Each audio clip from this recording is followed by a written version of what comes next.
రాజకీయాల్లో శాశ్వత శత్రువులు, శాశ్వత మిత్రులు ఉండరని అన్నారు బీఆర్ఎస్ ఎమ్మెల్సీ ఎల్ రమణ. ప్రజా సమస్యలపైన అవగాహన ఉన్న జీవన్ రెడ్డి లాంటి వారికి బీఆర్ఎస్ లోకి స్వాగతం పలుకుతామని అన్నారు. పార్టీలో చేరితే తగిన గౌరవం ఇస్తామన్నారు. జగిత్యాల జిల్లా కేంద్రంలో సీఎంఆర్ఎఫ్ చెక్కుల పంపిణీలో పాల్గొన్నారు. ఇక కమిట్మెంట్ ఆధారంగానే నాయకులకు గుర్తింపు ఉంటుందని అన్నారు ఎల్ రమణ. అవసరాలకు అనుగుణంగా నాయకులకు ఎక్కడైతే గౌరవం చోటు లభిస్తానుకుంటుందో దానికి అనుగుణంగా నిర్ణయాలు అవుతాయి.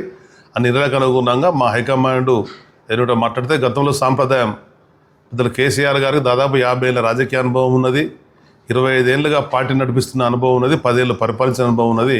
కనుక వారి సూచన సలహా మేరకు మేమందరం కూడా పాటిస్తాం. అనుభవజ్ఞులైనటువంటి వాళ్ళు, రాష్ట్రంలో ప్రజల కొరకు శ్రేయస్సు కొరకు పాటుపడేటువంటి వాళ్ళు, ప్రజా సమస్యల పట్ల అవగాహన ఉన్న వాళ్ళు వస్తే తప్పకుండా బీఆర్ఎస్ పార్టీ స్వాగతిస్తుంది. వారి తగ్గట్టు గౌరవించుకుంటూ పార్టీలో ఉండే నాయకత్వాన్ని, కార్యకర్తలను కూడా ఎప్పటికప్పుడు వెనుదనగా ఉంటుంది. ఏ పార్టీలో ఉంటే ఆ పార్టీ కమిట్మెంట్గా ఉన్నాం. ఆ పార్టీ ఇచ్చినటువంటి పనులను తప్పకుండా చేసినాం. చేయవలసిన బాధ్యత కూడా ప్రతి ఒక్కరి మీద ఉంది. మేమే చెప్తాం, క్రమశిక్షణ కలిగినటువంటి సైనికుల మాదిరిగా ఉండాలా. పార్టీ జెండా ఎత్తుకున్నప్పుడు పార్టీ సిద్ధతలకు అనుగుణంగా, పార్టీ నాయకుల కాశాలకు అనుగుణంగా పనిచేయాలా. హైకమాండే సుప్రీం. అవకాశాలు వచ్చినా, అవకాశాలు రాకున్నా, అవకాశాలు ఇచ్చినా ఇవ్వకున్నా పార్టీ కట్టుబడి ఉండాలి. ఎవరైనా కానీ ఆ విధంగా ముందుకెళ్ళాలి. అయినా పార్టీ ఎందుకు అంటే అన్ని విధాలుగా ఆలోచించి నిర్వహిస్తున్నది. దానికి అనుగుణంగా ప్రతి ఒక్క గౌరవం లభిస్తుందని భావిస్తున్నాం. అది పార్టీ చూసుకుంటుంది. అటువంటి ఏమన్నా కానీ దాన్ని ఇంకా అక్కడికి వెళ్ళి మాకు రాకముందు, వారు మాట్లాడకముందు మేమే ఇలా చెప్పగలుగుతాం.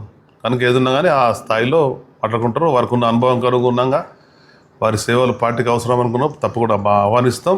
దానికి అనుగుణంగా ముందుకెళ్తాం. అట్లా వ్యక్తుల పరంగా ఎప్పుడు ఉండదు. ఏ వ్యక్తి అయినా కానీ ప్రజల సేవ చేసిన ముందుకు వచ్చినప్పుడు పార్టీ వేదిక ఉంటుంది.